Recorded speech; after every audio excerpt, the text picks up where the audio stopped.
السماوات والأرض إنه عليم بذات الصدور.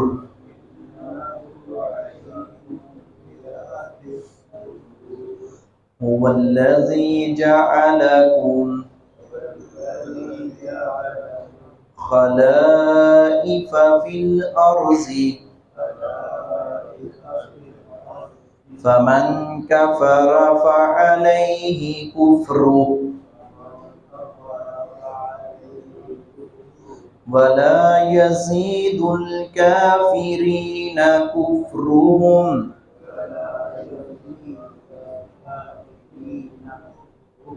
عند ربهم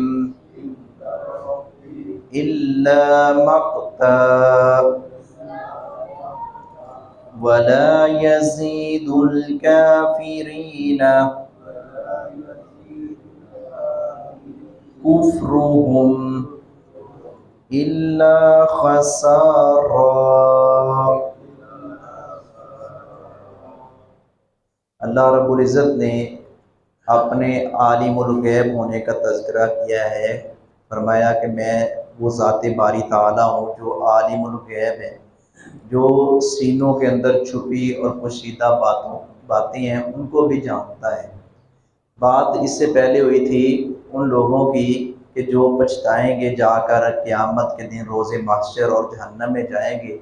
وہ کہیں گے کہ عذاب ہلکا کر دیا جائے یا ہمیں یہاں سے نکال دیا جائے، کوئی ہمارے لیے کوئی نہ کوئی رعایت، کوئی راستہ نکلے. تو اللہ رب العزت نے فرمایا کہ یہاں یہ بیان کرنے کا ایک مقصد یہ بھی ہے کہ اللہ تو سینوں کے چھپی ہوئی باتیں جانتا ہے. یہ جو زبان سے کہہ رہے ہیں نا کہ اخرجنا، ہمیں دوبارہ ہمیں کیوں نکالا گیا ہے، نعمل صالح، ہمیں بھیجے ہم دوبارہ صالح اعمال کریں گے.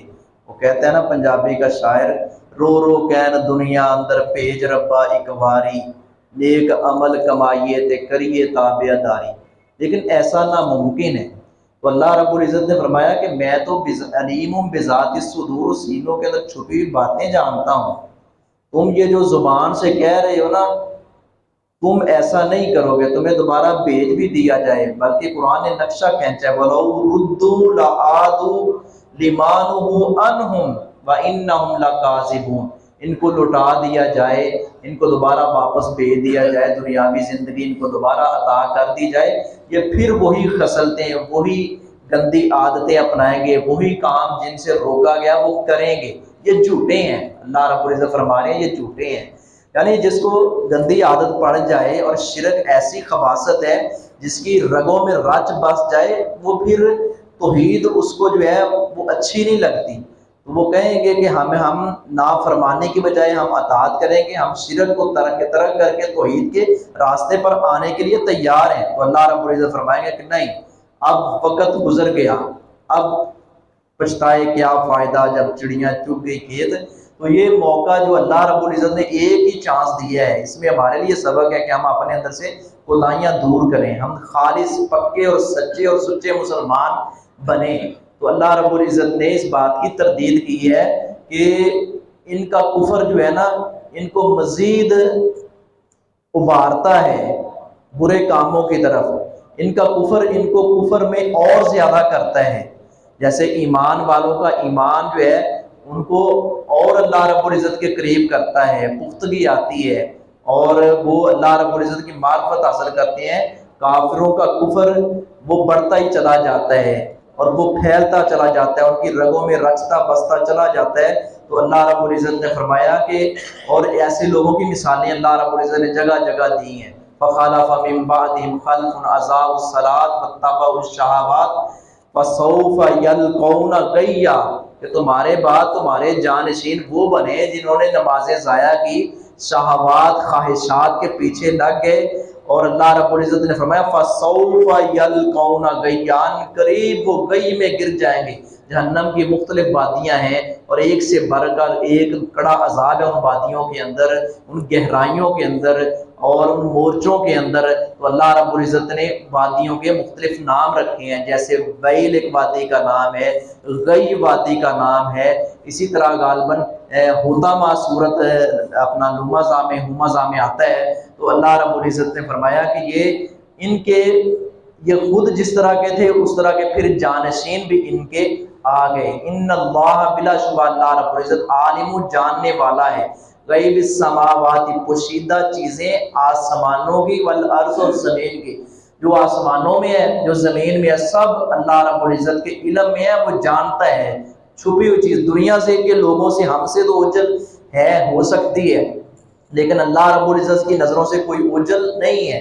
انہو علیم، بے شک وہ خوب جاننے والا، بذات الصدور سینوں کے بھید، سینوں کے اندر جو راز ہے نا، جو انسان کے دلوں میں باتیں کھٹکتی ہیں اللہ ان کو بھی جانتا ہے۔ والذی، وہی ہے جس نے جعلکم بنایا تمہیں خلائف فی الارض، ایک دوسرے کا جانشین، خلائف ایک دوسرے کا جانشین، فی الارض زمین میں، ایک نسل آئی ختم ہو گئی دوسری آ گئی، دوسری آئی دوسری ختم ہو گئی تیسری آ گئی، تیسری ختم ہوئی چوتھی آئی، اور یہ سلسلہ ایک چلتا رہتا ہے۔ دنیا کا یہ چکر جو ہے نا چل رہا ہے، ختم ہو جائے گا، بقا نہیں ہے، بقا صرف اللہ رب العزت کی ذات کو ہے۔ سلسلہ چلے گا، کتنی دیر چلے گا، آخر تو قیامت ہے، آخر تو موت ہے۔ فمن کفر، پھر جس نے کفر کیا، فعلیہ کفرہ، تو اس پر وبال ہوگا اس کے کفر کا۔ یہ نہیں کرے کوئی برے کوئی، جس نے کفر کیا ہوگا اس کے کفر کا اس کو خود ہی خمیازہ بھگتنا پڑے گا۔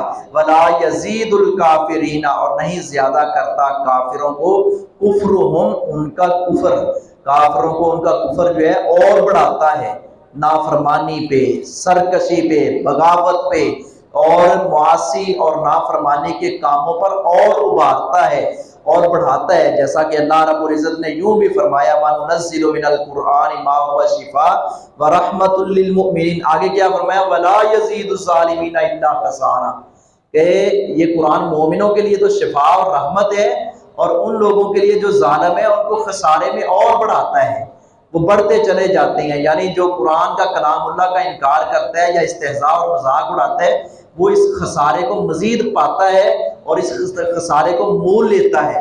تو یہ خسارہ وہ خسارہ ہے جسے مفسرین نے لکھا ہے، ایک تو وہ ہے گھاٹا کہ بندے کو نفع نہیں مل رہا، بندہ کاروبار کرتا ہے نا، بھی نفع نہیں مل رہا یار، خسارے میں جا رہے ہیں۔ ایک ہے کہ راس المال ہی فنا ہوتا چلا جا رہا ہے۔ یہاں یہ ہے، یہاں نفع والی بات تو دور کی ہے، وہ تو سوچ بھی نہیں سکتے۔ یہ جو خسارے کا لفظ اللہ رب العزت نے بولا ہے، اس سے مراد راس المال، یعنی اپنی عمر، اپنی زندگی اور فرائض سے غافل ہو کر یہ راس المال اپنی زندگی جو ہے وہ ضائع کر رہا ہے، برباد کر رہا ہے، اور نہیں بڑھاتا ان کو، ان کافروں کو، ان کا کفر عند ربہم، ان کے رب کے نزدیک۔ رب کے نزدیک یہی ہے کہ یہ کافر اور کفر میں بڑھتے چلے جا رہے ہیں۔ اپنے آپ کو تو وہ تسلی دے لیں یا لوگوں کو کہہ دیں کہ ہم راہ راست پر ہیں، یا مسلمانوں کے بارے میں یا اہل ایمان کے بارے میں پراپیگنڈا دنیاوی اعتبار سے تو کر سکتے ہیں، لیکن رب کی نظروں میں یہی ہے کہ یہ کافر ہے اور یہ کفر جن میں بڑھتے چلے جا رہے ہیں۔ الا مقتا، مگر ناراضگی ہی اللہ رب العزت کی ملتی ہے ان کو۔ اللہ رب العزت کی نظروں میں وہ ذلیل و خوار ہو جاتے ہیں، گر جاتے ہیں، کوئی قدر و قیمت اور کوئی ویلیو نہیں رہتی ان کو۔ ملتا ہے کیا؟ ملتا ہے اللہ کی طرف سے ناراضگی، اللہ رب العزت کا غضب۔ ولا یزید الکافرین، اور نہیں زیادہ کرتا کافروں کو، کفرہم ان کا کفر، الا خسارہ، مگر نقصان ہی میں۔ اللہ رب العزت ہمیں ایسے کفر سے، ناشکری سے، نفاق سے اور ایسے خسارے اور گھاٹے سے محفوظ رکھے۔